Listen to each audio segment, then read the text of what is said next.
Welcome to the Deep Dive. This is where we take sources you send us and, well, we really dig into them. And today, we've got some quite unique material from a listener. It's excerpts from a podcast called Parenting Unhinged, Bible Incest Stories. Yeah, you heard that right. That's the actual title. And just to be clear up front, our aim here isn't really to, comment on the original podcast style or its sometimes provocative tone. No, definitely not. Instead, we want to look at what these specific bits they sent highlight about how people interpret family dynamics, family boundaries, using these specific Bible stories as a lens. Exactly. So the source zooms in on two main examples, which we'll get into. The story of Lot and his daughters. Right. And Jacob marrying the sisters Leah and Rachel. Okay, so let's unpack this. Where do they start? Definition, I think. Yeah, they kick off with a pretty standard dictionary definition: incest, sexual relations between blood relatives. Okay, basic enough. It gives a baseline, yeah, even though the source itself then kind of veers off into more informal chat pretty quickly.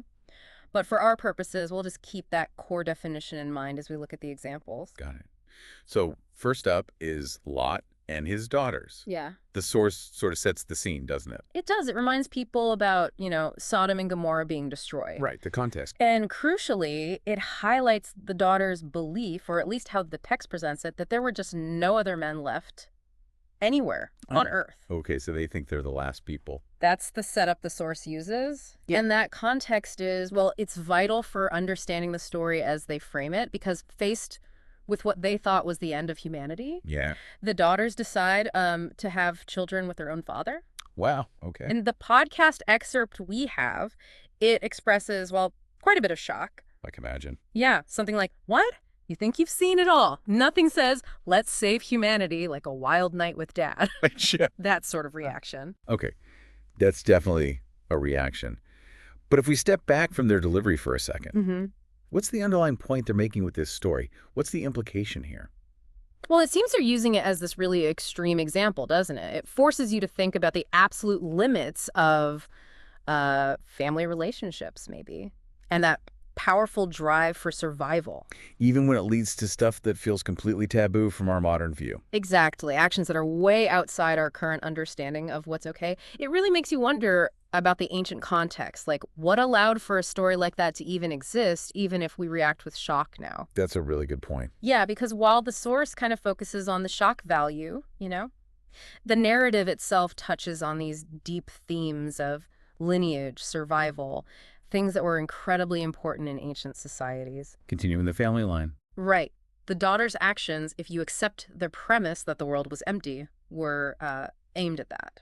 Continuing the family in a desolate world. It really shows how interpretations of these stories can change so dramatically depending on the values of the time, That makes a lot of sense. Okay, so then they shift gears to Jacob marrying Leah and Rachel, two sisters. Yes. And again, the source uses a bit of sarcasm there. What do they say? Something like, because, one wife wasn't enough love, that kind of thing. Right. So what's interesting here is this isn't incest by that first definition they gave, is it?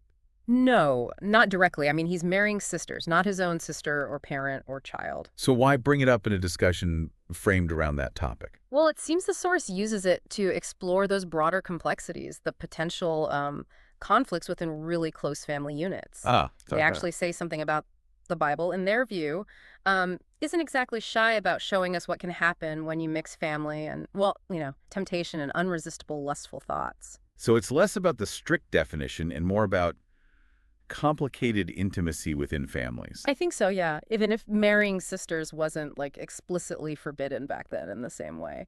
It could definitely cause problems, right?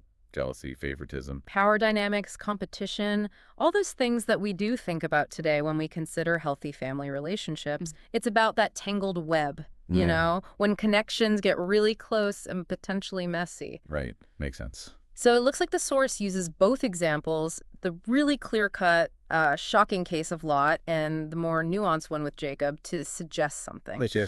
That the Bible, despite being a sacred text for many, actually shows a range of family situations that, well, from today's perspective, might look ethically challenging, or at least make you raise an eyebrow. Okay, so bringing it all together, what's the main takeaway message that this Parenting Unhinged podcast seems to want listeners to get from these excerpts? They're pretty blunt about it at the end. The quote is something like, just because it's in the Bible doesn't mean it's a good idea. Huh? Okay, direct enough. Yeah. And they add a warning about biblical reenactments. And then they give specific advice for parents. Teach your kids clear boundaries. Love the example they use. The very pointed example. Yeah. Don't date your siblings. Wow. Okay. So underneath the sometimes startling presentation, the core message seems to be about needing healthy boundaries in families. And maybe not taking everything in ancient texts as a literal guide for behavior today. Exactly. That seems to be it. So looking at how the source handles these stories, a few key themes pop out, right? Like what? Well, first, definitely highlighting family dynamics that seem problematic or scandalous through that modern lens. Okay. Second, the idea that these old texts actually force us to grapple with tough questions about consent, about power, about what's appropriate within a family. Right. Questions we still ask today. Precisely. And third, there's the way they do it, using that very specific attention-grabbing style, the shock, the humor, to get people talking about sensitive stuff. Gotcha.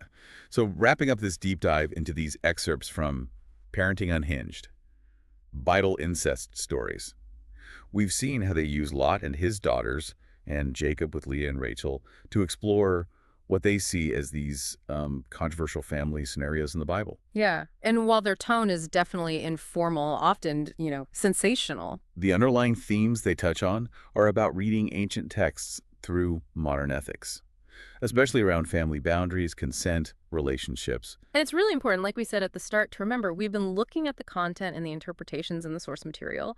We're not endorsing the delivery style or their specific conclusions. Absolutely. Just analyzing what was presented. Which actually leads to maybe a final thought for you, the listener, to chew on. Oh. Well, when you consider these ancient stories, right, and then you look at these very contemporary, sometimes, provocative interpretations from the source. Yeah. What does that contrast tell us? About what specifically? About how our own understanding of family, of boundaries, of ethical behavior, how much that seems to have evolved over time. It kind of pushes you to think about the whole challenge of interpreting historical text, doesn't it? And how much our current values inevitably shape how we see relationships and families and just, well, in the